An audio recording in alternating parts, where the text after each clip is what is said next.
Nagpahayag ng buong suporta ang Chief PNP Police General Jose Melencio Nartates Jr. sa direktiba ni Pangulong Ferdinand Bongbong Marcos Jr. na bumuo ng isang pambansang estratehiya laban sa money laundering at terrorism financing sa bansa.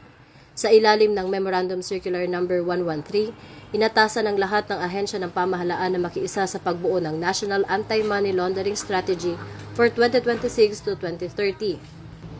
Ayon kay Police General Nartates, nakahanda ang PNP na isanib ang kanilang investigative powers sa Anti-Money Laundering Council upang habulin ang mga organisadong sindikato, lalo na ang mga sangkot sa iligal na droga, smuggling at cybercrime.